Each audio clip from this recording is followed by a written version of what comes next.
Se você achava que é um absurdo imaginar que os consoles da nova geração viriam a preços de R$5.000, dá uma olhada nesse print do PlayStation 4 Pro dessa geração, dá uma olhadinha nesse Xbox One X aqui, definitivamente R$5.000 não é mais o preço-alvo desses consoles, mas chega a R$10.000, também não é bem assim. Vem comigo, eu vou te explicar.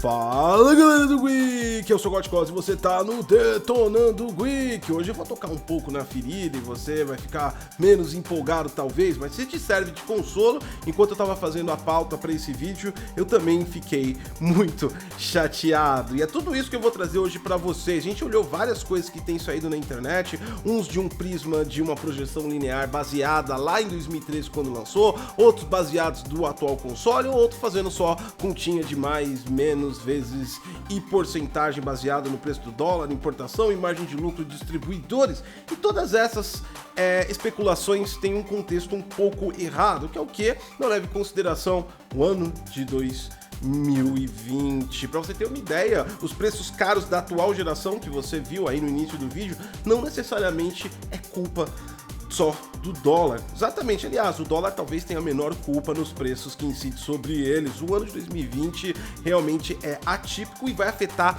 drasticamente no mercado nacional os preços da nova geração. Mas chega a 10 mil, é isso que a gente vai descobrir agora. Deixa seu like, se inscreve no canal, compartilha essa informação e vamos embora deshypar um pouco.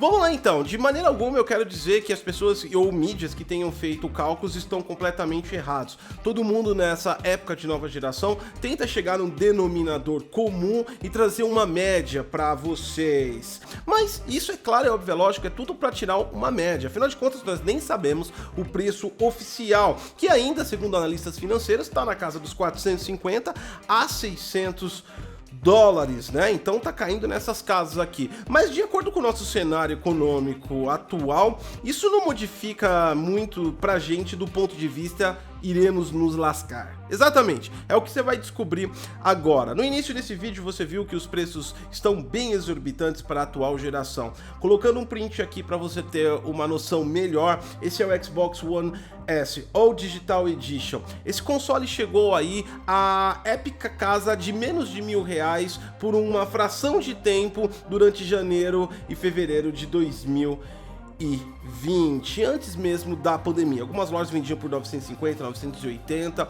Há quem diga aí, segundo o nosso grupo do Xbox One Tech, você pode participar, link tá na descrição lá embaixo, que chegou até R$900 na Americanas, a qual eu não duvido porque realmente o preço estava variando. PlayStation 4 sairia na casa de 1.200, 1.300, 400, na máxima até 1.500. No Xbox One X a gente tinha preços na casa aí de 2.200 a 2.500, no PlayStation 4 Pro de 1.800 a R$2.100. Esses eram os preços no início do ano de 2020, antes da entrada da pandemia. Agora nós temos essa realidade que vocês viram aí nos prints atualmente. Isso não necessariamente se dá a um quesito do dólar em si em relação a essa atual geração. Isso se dá também ao princípio de mercado que se modificou muito, está passando por um problema temporário, a qual ele vai se resolver uma hora, mas não agora. Daqui a pouco eu chego nesse assunto que você vai ver que vai impactar diretamente na nova geração. Agora, quanto aos preços que estão saindo, chega nessa época pré, lançamento de nova geração, nós temos muitos preços aí, muita galera aí, sites técnicos, youtubers, todo mundo tentando aí estipular, até analistas financeiros querendo estipular o preço lá em dólar, e chega aqui os analistas nacionais tentam fazer aqueles cálculos mágicos para chegar no denominador em comum. Tudo isso significa apenas exclusivamente uma média, mesmo porque do ponto de vista nacional seria errado você trazer o preço de venda para o consumidor brasileiro a partir do preço de venda para o consumidor norte-americano, levando em consideração que a empresa lá, a Sony e Microsoft, não vende seus produtos necessariamente por $500 para o vendedor, ou seja, existe um preço menor para que o cara tenha uma margem de lucro. Outra coisa também que não se leva em consideração é na tributação, né? Muita gente acha que norte-americano não paga imposto, quanto na verdade, os impostos sobre produtos lá podem chegar até 9,5%. No entanto, são pagos na hora que você vai lá no caixa e compra o produto, já é acrescentado o valor do imposto, que claramente é bem menor aqui que o nosso, que passa de 60% se você somar o frete e também o seguro de importação, mais todo o custo operacional que as empresas têm para fazer a burocracia que precisa para trazer um produto oficializado com nota fiscal para você. Um desses cálculos aí aponta pra gente que o PlayStation 5 poderia chegar aí até 10 mil reais, baseado no preço do PlayStation 4 lá atrás, em 2013, que chegou a 4 mil reais, baseado único exclusivamente na projeção linear. Se você fizer um cálculo bem besta aí, você vai pegar lá os 4 mil reais, dividir pelo dólar de 2,30, você vai chegar no fator de 4,35. Quero o quê? A cada dólar internacional, ele custava 4,35 dólares aqui no Brasil. E se você multiplicar por 450, 500, 600 dólares, você vai chegar de 10 até passar, vai para 11, talvez chegar a 12 mil. Essa é a projeção baseada lá em 2013. No caso do Xbox One X, aí a gente já vê uma discrepância que não leva em consideração muito essas abordagens, que aí já começa a mostrar todas as múltiplas variáveis do mercado financeiro e como ele se comporta. No caso do Xbox One, desculpa, não X, o Fat, ele nasceu aqui no Brasil a R$ 2.200. No entanto, ele era 100 dólares mais caro em 2013 que o PlayStation 4 lá fora, mas ele chegou aqui mais barato. O nome disso chama-se subsídio. O subsídio, ele pode ser tratado de várias maneiras e no mercado financeiro ele tem várias abordagens. Para que a gente seja um pouco mais didático aqui e simplificar a coisa, entende o subsídio como um empréstimo, exatamente. O subsídio é um dinheiro que entra para você executar uma operação e você tem um tempo determinado para começar a pagar em prestações ou de uma lapada só. Depende do nível de negociação. O subsídio geralmente é feito por investidores e o investidor, muita gente acha que é um cara de gravata que fica numa cobertura com notebook nas ações financeiras investindo nas ações. Esse cara é o cara CPF, pessoa física que quer tirar uma grana para ele mesmo. Investidor mesmo no geral, são bancos, instituições financeiras, empresas muito gigantescas que têm áreas de investimentos e essas empresas enviam para bancos e bancos enviam para empresas. Então é o investidor investindo no banco e o banco investe numa ideia e uma ideia é um console. Consoles são muito bons para terem subsídio. Por quê?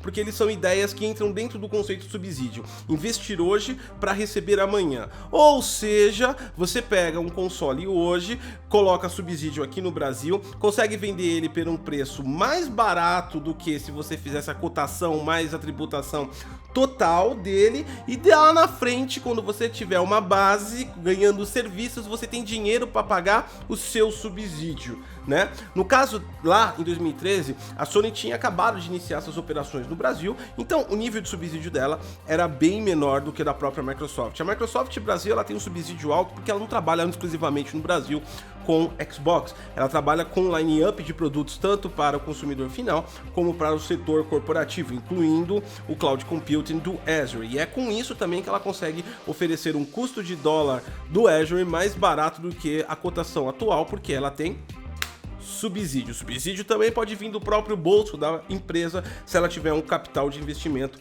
para isso. No entanto, no geral, a gente não sabe como é que funciona. O subsídio da forma mais inteligente é você usar o dinheiro dos outros, para que você nunca fique ruim das pernas e você consiga pagar lá na frente. Isso, se você já entendeu, já pode descobrir que é bem diferente do mercado de PC, que toda hora fica subindo os preços. E por quê? No mercado de PC não dá para fazer muito subsídio, não dá para você vender uma Nvidia mais barata do que ela é, dado que o lucro não está em serviços dessa Nvidia, tá na placa. Seria como a Nvidia tomar prejuízo e continuar no prejuízo, porque o usuário compra uma placa da Nvidia, um processador da AMD e comprou e já era. Nunca mais ele vai comprar de novo, a não ser que eles lancem outras coisas. E é por isso que eles lançam uma atrás da outra para fazer você comprar de novo, porque não tem nada de serviço vinculado. Console tem serviço, então o subsídio é extremamente interessante. interessante, legal e bacana. Então a gente calcular o preço lá atrás do PlayStation 4 para o PlayStation 5 e apontar que ele chega a 10 mil reais, não necessariamente tá em torno da verdade. Por quê? O subsídio da Sony claramente melhorou, né? Por mais que ele continue inferior ao da Microsoft, como você pode ver nos preços dos consoles atualmente aqui no mercado nacional, a Microsoft ainda consegue um subsídio melhor, ela já melhorou bastante seu poder de negociação, e o PlayStation 4, se a gente for dolarificar, ele tá quase baseado no dólar 5,30, mesmo que você faça uma conversão, ele tem pouco reajuste, então quer dizer, o subsídio melhorou bastante da Sony, não ao ponto de ser melhor que da Microsoft, mostrando que provavelmente sim, o Series X, por mais que ele saia mais caro lá fora, deva chegar mais barato aqui no Brasil, por conta do subsídio. Mas agora o bicho pega de verdade. O mercado nacional hoje, como é que ele tá por conta de 2020? Né? Eu expliquei o subsídio, expliquei o contexto dos consoles de geração e agora a gente vai entender um pouco o contexto do mercado atual. E isso influencia drasticamente em tudo que vai ser vendido agora e nos próximos meses, incluindo a nova geração. Os consoles atuais não estão caros única e exclusivamente por conta do dólar. Tá? Os consoles estão caros por quê? Porque nós tivemos vários tipos de movimentações por conta da pandemia. A primeira delas é que o mercado nacional de produtos oficiais, ou seja, aquele importado correto e tem nota fiscal, ele é bem pequeno em relação ao mercado cinza. A gente trabalha aqui no Brasil, como é um país de desenvolvimento, pessoas de baixa renda, muitas pessoas utilizam o mercado cinza. O mercado cinza foi basicamente extinguido com a pandemia. A fronteira do Paraguai fechou e também aí para você conseguir para Miami tá muito mais difícil, quase impossível, tanto que o próprio Estados Unidos está deportando estudantes brasileiros que estão lá por conta que se eles não estão em aulas presenciais de faculdades, eles não devem ficar lá. Então quer dizer, o governo norte-americano tá tirando as pessoas de lá e muito difícil vai deixar você entrar. Então isso já tirou um monte de consoles do mercado. Sobrou os consoles vendidos oficialmente nacionalmente. Por mais que as empresas Sony e Microsoft hoje não produzam mais, não montem mais, elas importam, os consoles são nacionais porque elas fazem toda a naturalização do console aqui para o Brasil. Dessa forma, o mercado não estava pronto para o que aconteceu. Não tinha unidades de estoque e as empresas vendiam aquilo que era fornecido a elas. De repente, todo mundo ficou em casa, quase todo mundo, tem muita gente que não pode ficar em casa, mas quem pode ficou e está ficando em casa por conta da pandemia.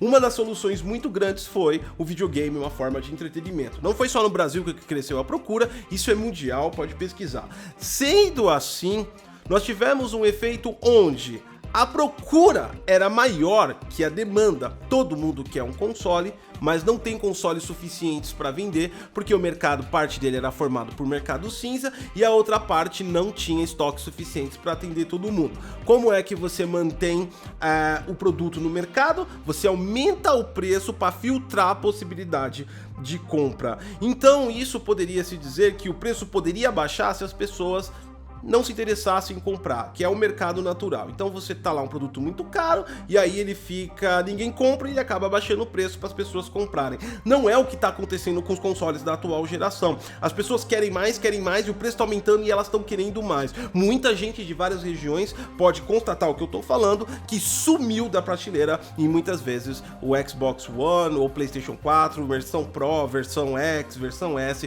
todas as versões. Isso quer dizer o quê? Muita gente querendo comprar, pouco produto na prateleira. Mas é bem simples, é só colocar aí produtos na prateleira. O problema é você aumentar a produção de um produto sem garantia que isso vai continuar essa aceitação. Se amanhã existe uma solução aí incrível, ninguém mais vai comprar o console como está comprando atualmente. Dessa forma, as empresas não costumam aumentar a produção, nem os comerciantes aumentaram seus estoques porque é um período de indefinição e aí se aumenta o preço. Algo muito parecido aconteceu com as GPUs na época do Bitcoin, lá da mineração, a febre da mineração. As GPUs foram lá para cima, as Vegas da AMD sumiram do mercado, aliás, lançaram mortas porque ninguém conseguia comprar, justamente por isso. Era muita procura, pouca demanda e a AMD e a Nvidia sabia que aquilo era temporário, e por isso, para que investir numa operação maior,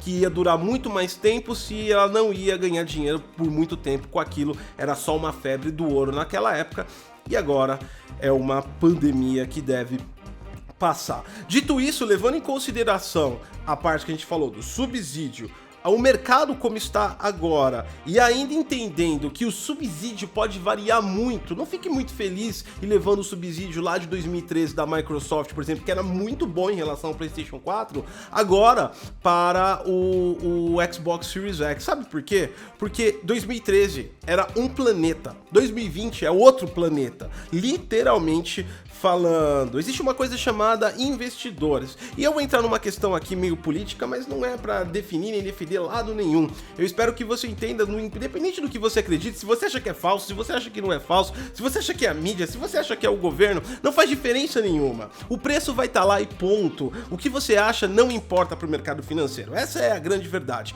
E o que é que eu tô falando? Nós tivemos recentemente, por exemplo, é só um exemplo, tá? Tá acontecendo muitas coisas na política do Brasil, mas, por exemplo, nós tivemos aí um suposto aumento nas queimadas da Amazônia, que fez um grupo de investidores que injetam 52 bilhões dentro do Brasil mandarem uma carta ameaçando lá o governo de retirar o investimento caso eles não façam alguma coisa. Se por um acaso esses caras realmente tirar esse investimento, 52 bilhões, muito desse dinheiro pode vir para alguma empresa de console, Sony ou Microsoft, ou até mesmo para uma loja, para um distribuidor, porque o investidor não tá lá, eu vou investir em PlayStation, Xbox, ele joga, investe no banco, e o banco vai lá e investe nas empresas. Sendo assim, o subsídio pode diminuir, porque nós estamos no período de instabilidade financeira. Nenhum cientista político consegue definir como vai ser o governo nos próximos 2 anos, muito menos um analista financeiro consegue definir como vai ser a economia nos próximos 2 anos. Definitivamente, se você acompanha esse tipo de assunto, você sabe que cada um fala exatamente uma coisa, e é bem difícil você encontrar um meio fio de sensatez em tudo isso. Dado todas essas probabilidades, nós podemos ainda ter, sim, um subsídio melhor da Microsoft. Eu acredito por conta que a empresa tem uma estabilidade maior aqui no Brasil. No entanto, talvez não seja tão grande assim. Mas a Sony melhorou o seu subsídio, como nós falamos aqui também, e isso traz aí uma perspectiva melhor do que 10 mil reais para o PlayStation 5, comparado ao que seria se fosse lançado lá em 2013, como foi o PlayStation 4. Dessa forma, levando em consideração os preços atuais dos consoles, essa questão do subsídio e essa economia totalmente torta que a gente está vivendo, com escassez de produto no mercado e principalmente pessoas desesperadas para comprar isso no mercado, a gente deve ter preços aí variando de R$ 6.500 a R$ 8.500 reais, que eu acredito, dando uma margem de R$ 6.500 para o Xbox Series X e uma margem de R$ 8 a R$ 8.500 reais para o PlayStation 5, pode ser versão digital ou não digital, a diferença de $50 não vai mudar muito o resultado final, porque, como eu disse, é uma questão muito econômica. Apesar do que se pensa, o dólar tem influência sobre isso, é claro, é óbvio, é lógico, ninguém tá dizendo isso, mas a questão econômica de consoles no Brasil é bem diferente da de PC. Como eu já disse, PC tem aumentado o preço todo dia porque ele não tem subsídio, então ele é basicamente importação e revenda, importação e revenda.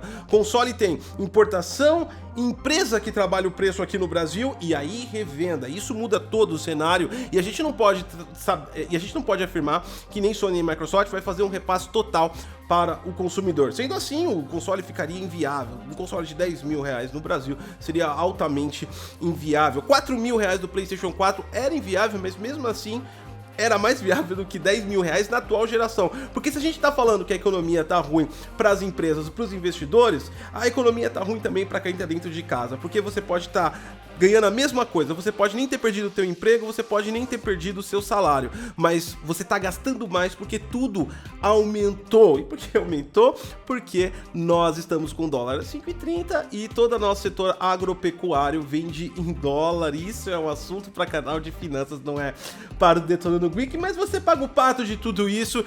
E é por isso que você deve se preparar para preços caros da nova geração, sendo o Xbox Series X ou PlayStation 5. interessante, né? Meio triste. Deixe seu like, se inscreve no canal. E torcida pra eu estar completamente errado.